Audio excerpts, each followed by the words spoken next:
Well, let's delve into the details now. New data from the Ghana Health Service has revealed a shocking nationwide turnout gap, with 7 out of every 10 newly posted medical officer failing to report to their assigned regions.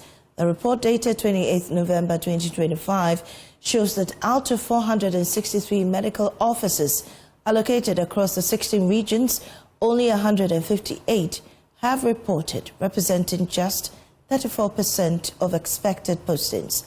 Health Minister Kwabena Mintah-Kando, speaking during government's accountability series, said this. With respect to the workforce development, out of the 34 billion Ghana cedis, some 16.7 billion has been allocated as compensation. And so we'll continue to pay the 13,500 nurses we put on the payroll this year alone. We are distributing not less than 700 medical doctors across the length and breadth of this country. And His Excellency the President has directed that we send these medical doctors to where they are needed most, especially the districts. I'm sorry to say that we have more than almost 50% of the medical doctors we have in this country in the Greater Accra. And therefore, let me take this opportunity to appeal to the medical officers we are posting here at the moment, not to see this policy as punishment, but as an attempt for equitable distribution of the workforce we have in this country. And of course, government will also be seeking to create that congenial atmosphere for you to deliver your work. That's notwithstanding, we have paid some 500 million Ghana cedis for the nursing trainee allowance, and first week in December, we are going to pay 231 million Ghana cedis again. So we are not piling up arrears. We are paying promptly the nursing trainee allowances. Well, we'll see how these postings by the doctors is impacting healthcare delivery across the country. But we'll start with the figures that is available to JoyNews. And on your screen, you'll see the status of placement of these medical officers. In the Ahafo region, at least 21 doctors were allocated. 8 have reported, 13 yet to report. In the Ashanti region, 33, 25 have reported, and 8 yet to report, at least better in the Ashanti region. Now, in the Bono region, 29 were allocated, only 11 have reported, and 18 yet to report. In the Bono East, 27 allocated, and 9 have reported. Now, Central region, 34 were allocated, 20 have reported, and a remainder of 14 yet to report. In the Eastern region, 36 were allocated, 23 have reported, and 13 yet to report. Greater Accra region, 20 were posted, 16 reported, with just 4 remaining. Northern region, 32 were allocated, only 7 have reported, and 25 remaining. In the Northeast region, 19 were posted, and not even 1 has reported. So the 19 are outstanding. In the Oti region, 21 were allocated, only 1 has reported, and 20 outstanding. In the Savannah region, 19 were allocated, 7 have reported, and 12 are outstanding. Upper East region, 35 were posted, no 1 has reported, so 35 outstanding. The same applies to the Upper West region, where 32 were allocated and none have reported. In the Volta region, 37 were allocated and just 15 have reported, so with the 22 outstanding. Western region, 37 were allocated, 14 have reported, and 23 outstanding. And in Western North, 31 allocated, only 2 have reported, and 29 outstanding.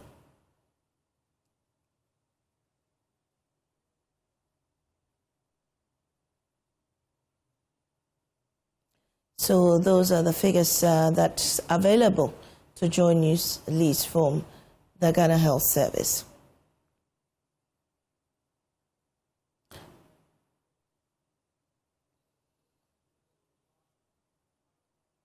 Well, let's see how this is impacting healthcare delivery across the regions. We start with Rafiq Salam, and he's reporting to us from the Upper West region in Rafiq, how is this affecting healthcare delivery?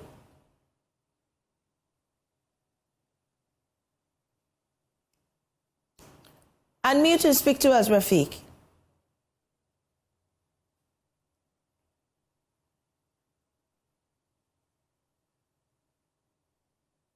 So, Rafiq, I'm asking how these doctors not reporting to their post in your region is affecting healthcare delivery. Unmute and speak to us. Saying that the Upper West region already, the number of doctors in the Upper West region was not enough. We are talking about a region with a population of over 900,000 people. And then out of this 900,000 people, we've gotten less than 50 medical doctors in the region, which is not good. And so these doctors in the region were told that 32 doctors were posted to the Upper region. As I speak to you now, none of them has appeared. The information that were also gleaned on also indicated that out of these 32, only 2 have made their intention to come to the region, but they're also pursuing some courses up there in the south. And so the situation in the Upper West region isn't the best for the people. And so the people are really not happy about it. Well, Rafiq, in your interaction with maybe the health authorities in the area, have they at least received any form of, excuse from these doctors why they haven't reported? I spoke to some high-level people in the medical field, especially at the regional health directorate, and they told me that, the doctors that they have posted to that post, 32 in number, they have been calling them, some of them, they haven't even been picking their calls. And then also some, out of the 32, it's only 2 that said that they will come into the region. But as I told you earlier, they said they will come, but at the moment they are pursuing some courses. Right. Thank you, Rafiq, for that update in the Upper West region, where 32 doctors were allocated, but none have reported. Dr. Richard Salome is General Secretary of the Ghana Medical Association, and he joins us on this conversation. Doc, we're grateful for your time. This is what is happening. I mean, especially in the northern regions, hardly have any of these doctors reported. What seems to be the issue? Do you know? No, good afternoon to your listeners. I think we must put the issue into perspective before we jump into certain conclusions. For starters, these medical officers who have been at home for close to a year, some even more than a year, who were awaiting posting, and of course, they first had to live and let live. And so some have had to find means to live by doing certain locums and other engagements and just to survive. And working with the Ministry of Health and Finance, we finally came to the point where they have been recruited. Now, one of the things is, I'm sure some of you have seen this data from Ghana Health Service that has talked about postings and then those who had reported. And that is the fueling some of these conversations. What we are aware is that the recruitment processes vary from agency to agency. So, for example, the CHAG, Christian Health Association of Ghana, they post you specifically to a facility, whereas Ghana Health Service change their postings from straight to facilities to regions where you report to the region, and then they assign you the facilities that you can go. Some of these regions have scheduled meetings with these medical officers to talk to them about what they have in stock, the facilities that are available, some incentive packages that are available. And we are aware that some are now commencing that process this week. And so it may not be entirely correct to say that the doctors have refused postings to these places.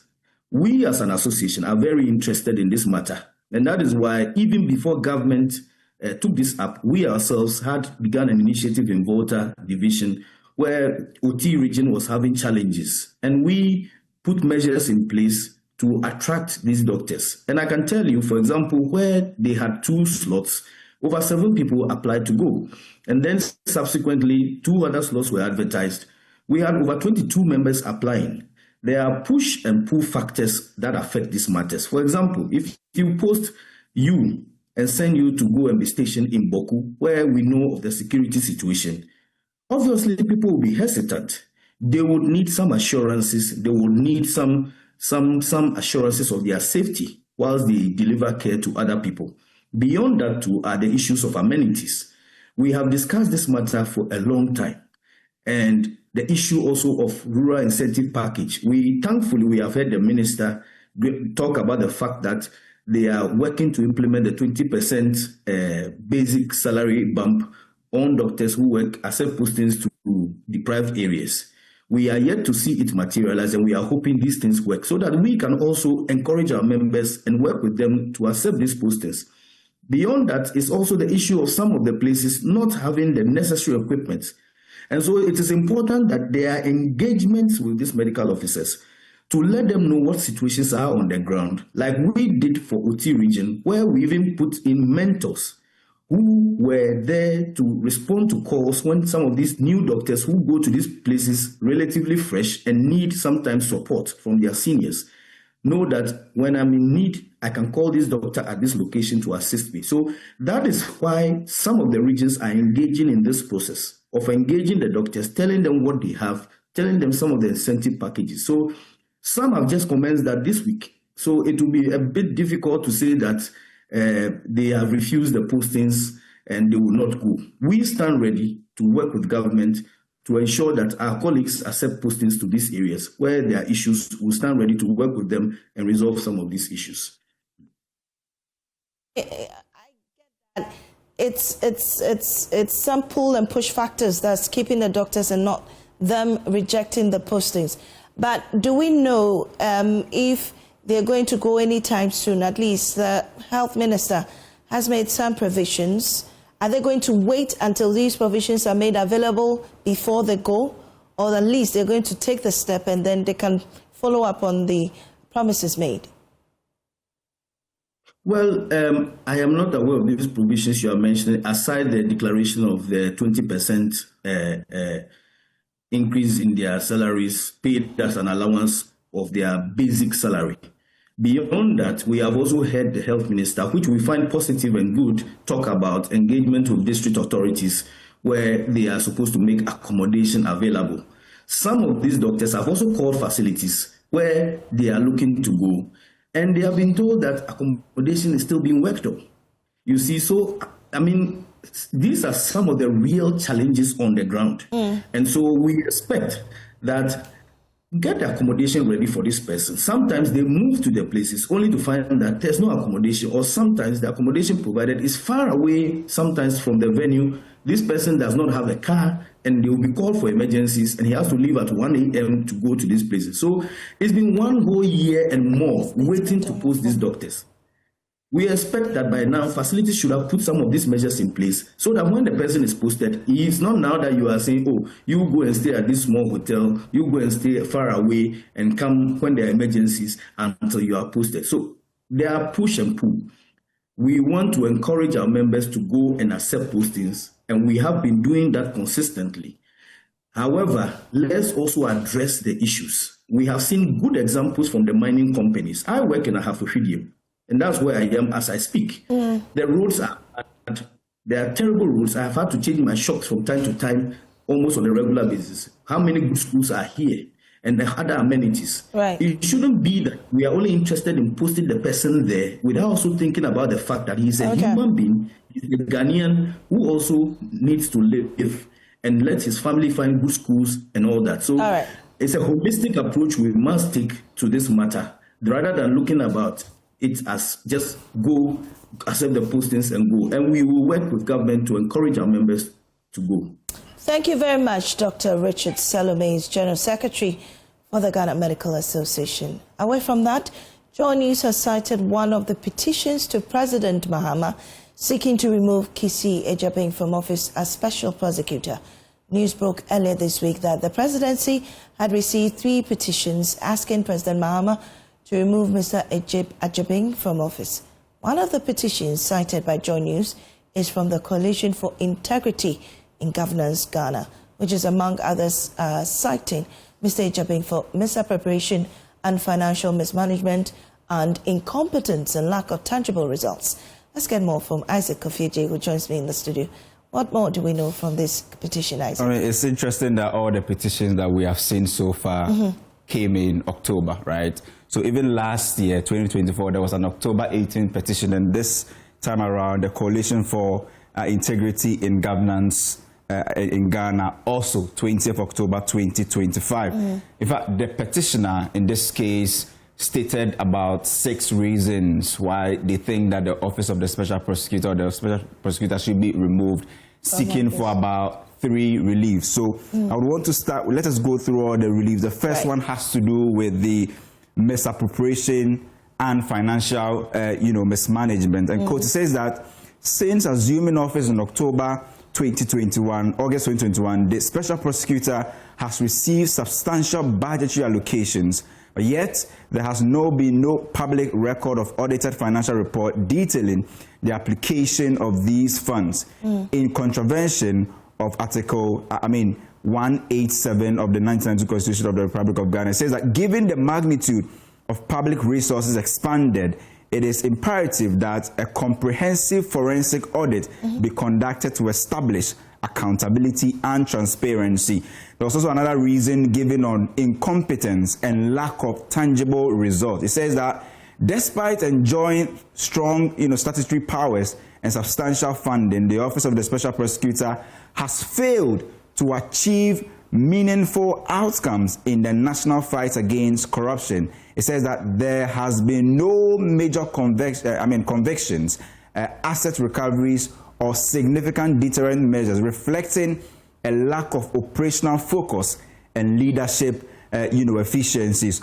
On the tangent of misbehavior and insubordination, this is what the petitioner has to say about the reasons given. It says that it has publicly been reported that the Special Prosecutor withheld investigation dockets from the Attorney General for several months, compelling the Attorney General to publicly complain about delays in the extradition of Ken Ofori-Atta from the U.S. Such conduct, the petitioner says, that constitute gross misbehavior and insubordination, violating Article 41 of the 1992 Constitution of the Republic of Ghana, which enjoins every citizen to uphold and protect lawful authority. And on the side of abuse of constitutional powers and institutional conflict, this side is very interesting. It says that the Special Prosecutor has increasingly exercised what can be described as, quote, bully judicial constitutional custodial powers. Wow.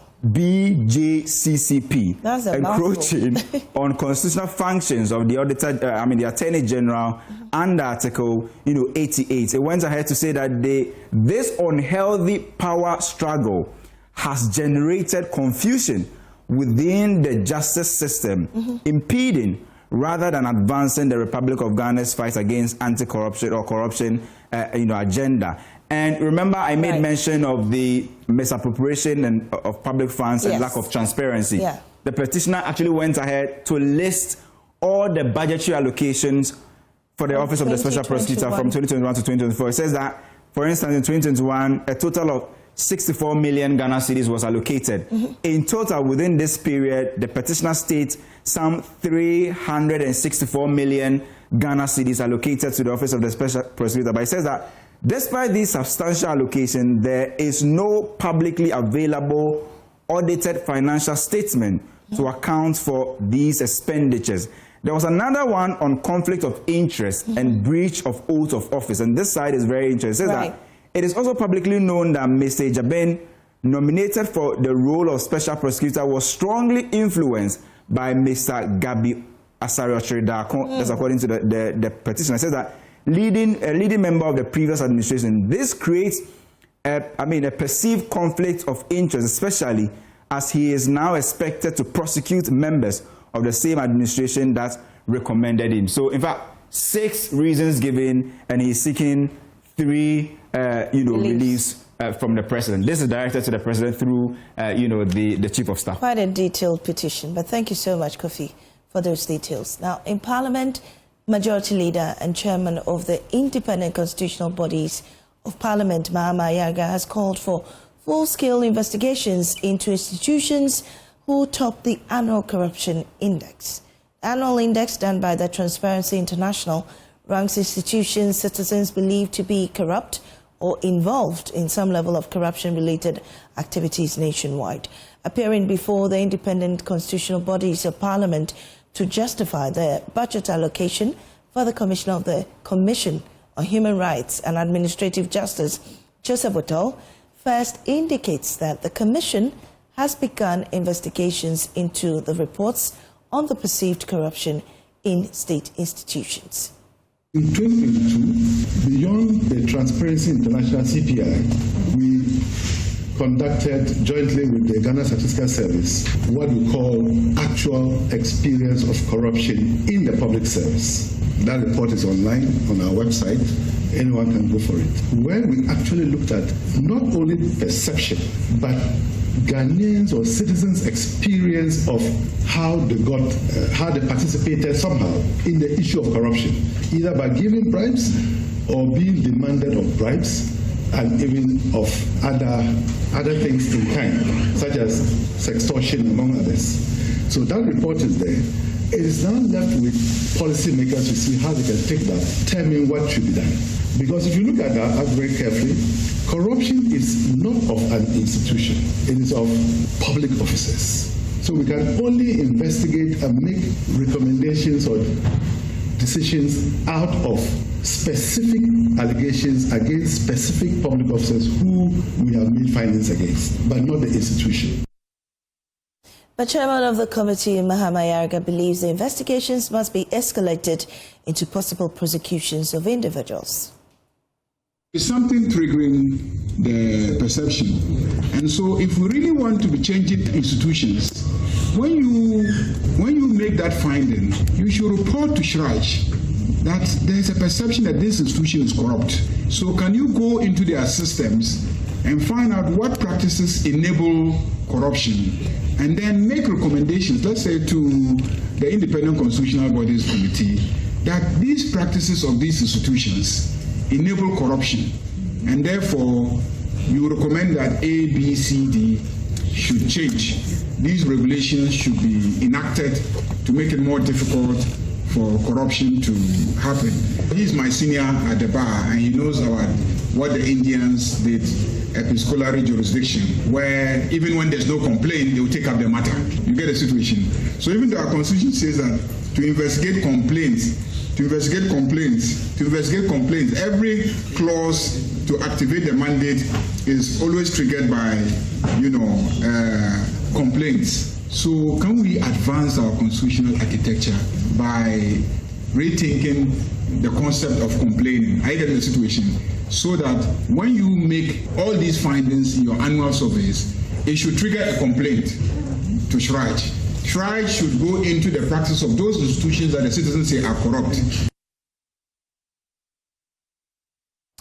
Parliament's majority is drawing a hard line against Pandai MP Matthew Nyindam after a High Court ruling annulled its parliamentary election results. Chief Whip Roxton Nelson Dafiamapo says he would be blocked from more parliamentary business until a rerun produces a legitimate representative. He spoke on Top Story on JoyNews.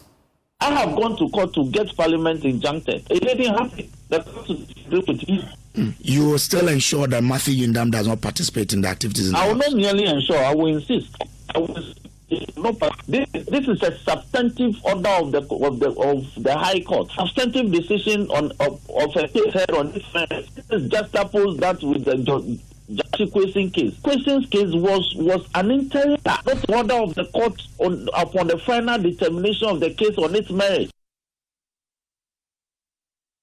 However, NPP's Director of Legal Affairs, Gary Nimako, dismissed claims that Matthew Nyindam should vacate the chamber immediately, calling such demands, quote, indecent haste meant to sabotage due process. But how can you say that the person should leave Parliament even before the stay is heard? What is this thing said? If the Supreme Court will decide that, look, The judgments, the policies that were filed at the High Court, because it was far out of time, everything that is found is void of no legal effect. And then another time you are going to see the seat vacant. What are we done to the MP? So why the haste? Why the defend haste? Well, let's get to updates from Parliament. James Aveji joins us on the line. James, have you spotted Mr. Yimdam or Jaffer Mapo on the floor of the House? For Mamiesi, I am yet to spot the MP in question on the floor. Parliament is expected to sit by midday, but this morning a number of the committees have been busy with the budget hearing. The debate on the floor had concluded last week, and it's now the time of the committees to hear from the various agencies justifying the budget before the appropriation is entered into. And so that's what has been happening in the various committee rooms. We are looking forward to seeing him, but my information is that he's not yet in the precincts of Parliament. Mm-hmm. What we also know is that the matter has escalated from Parliament to the party level. I'm told that there is a National Executive Committee happening today, mm-hmm. and this matter, Martin Yindam Parliamentary Seat Saga, is expected to take center stage at that next meeting, just as we have seen the court proceedings also escalating to the party level.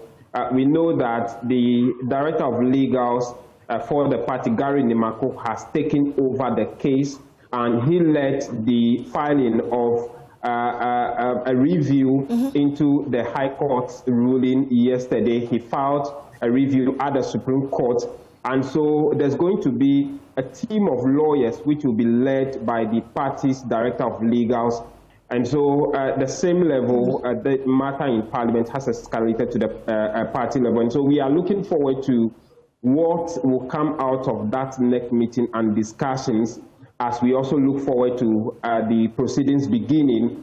And if he makes his way to Parliament, whether the majority would demonstrate the resistance they demonstrated last week and what the Speaker's pronouncement will be. We know that 7 days elapsed yesterday, whether the Speaker will still go by that ruling or would have to make a new pronouncement on the matter. So those are the key issues surrounding this particular matter we are looking forward to in the course of the day, Mamiesi. Thank you, James, for that from Parliament.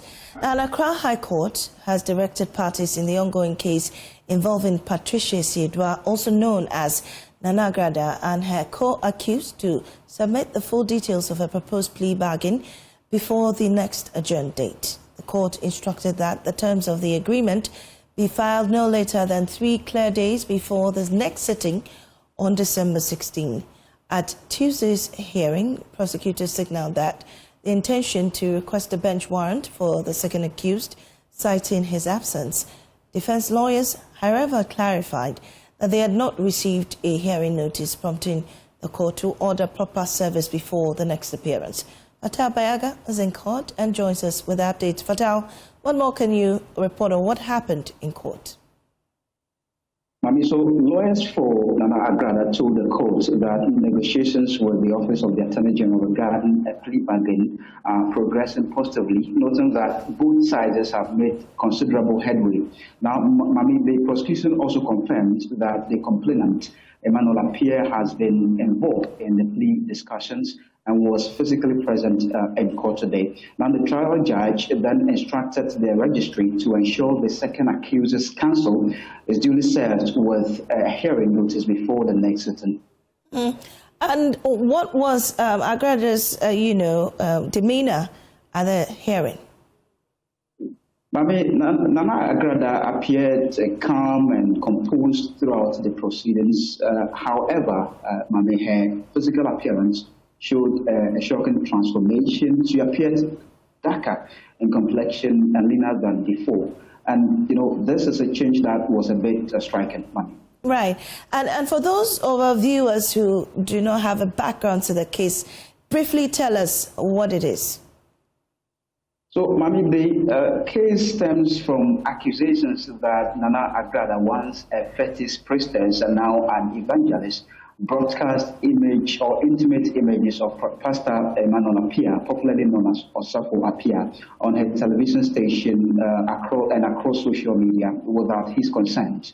Now, prosecutors say the images were aired during a live program where panelists allegedly ridiculed the pastor, an act to be argued violates the Cybersecurity Act 2020 Act 1038, which criminalizes the consensual distribution of intimate content. So, Mami, despite currently serving a 15-year prison sentence in a different case involving defrauding by false pretense, Agrada was transported to court for this particular issue.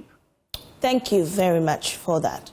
Now, the Ghana Federation of Disability Organizations is calling for stronger laws to protect persons with disabilities, saying current legislation has not kept pace with global standards. They warn that barriers to education, healthcare, employment in public facilities continue to persist. Rodalyn Abensa reports. At a press conference in Accra, National Gender Representative Mata Kofi called for urgent reenactment to the Persons with Disability Act 2006, saying the nearly 2-decade-old law is outdated and fails to protect the rights of persons living with disability. To take immediate action towards the reenactment and passage of the revised Persons with Disability Act 206, Act 715. Legislative action on the renewed revised act has been slow, leaving millions of Ghanaians with disabilities without an updated legal framework that reflects their rights, dignity, and aspirations. The Federation insists revising the act is crucial to ensure equal opportunities, stronger protection, and compliance with international standards. We want a strengthened Disability Act that will modernize Ghana legal framework, ensure clearer institutional responsibilities, improve access to education, employment, healthcare, transport, and justice. And what we are saying is that the time to act is now. Ghana must not delay any further. Rodelina Benson's report read to you. This is JoyNews. Today we'll be back with more stories. Hello, good afternoon and welcome to the business segment on JoyNews Today with me, Pius Kojobaka. The United Nations Development Programme is supporting micro, small and medium enterprises to access the market of the African Continental Free Trade Area. The move is geared towards elevating these businesses from their status to be global giants. UNDP resident representative in Ghana has been speaking to Joy Business after opening a national stakeholder dialogue on the implementation of the AFTA Protocol on women and the youth. There is a need to understand what is the regulatory environment, what is the policy environment, and then what are the agencies and institutions of government that you can go to for your grievance redressal or for harassment of our women and youth entrepreneurs who are trying to do cross-border trade. What are the mechanisms available to you? But also looking at how to access concessional capital, how to access marketing facilities. You know, one of the problems is we are weak on marketing. We are not doing. We're not getting enough support on issues like packaging, quality assurance. How does it become internationally acceptable standards? So that's an area where UNDP can support, because we are aware of other good practices that are happening. If you're listening to the presentation that's going on right now, there are good practices from Rwanda and Kenya being shared with participants here, and with a strong recommendation that some of these can be adopted quite easily without much cost or effort. Principal Research Scientist and focal person of UNIDO iTech project, Dr. Charlotte Odru-Yeboah, has urged the government to prioritize policy frameworks that ensure farm produce is processed at the farm gate with value added. Now, she stressed that mishandling and inadequate storage facilities for food produce can lead to the development of aflatoxins in grains and contribute significantly to post-harvest losses. Dr. Odru-Yeboah made this known at a donation here in Accra.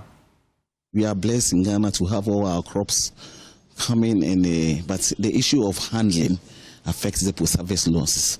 The farmers work hard. Well, where are the equipment for them to use to curb this post-harvest loss? The drying is a very important aspect of the post-harvest losses. If the grains are not dried well, it develops this aflatoxin we are talking about. processing, adding value to what at the farm gate, because as the crops are translated from the farm gate to Accra and other, a lot of losses occur because of the storage. Fruits should not be transported in hot season. It should be cold chained. What do you see? You see a lot of the oranges being cut from the farm gates to Accra in open trucks. And what we have is a real challenge, and we need to do a lot of things about it. Have processing centers at the farm gate, so that then when we harvest, we process them. Instead of bringing the raw material, taking those long distance, a lot of them get spoiled. So there's a need for the government to have policies in place to be able to process our raw materials into various value-added products to curb the post-harvest losses.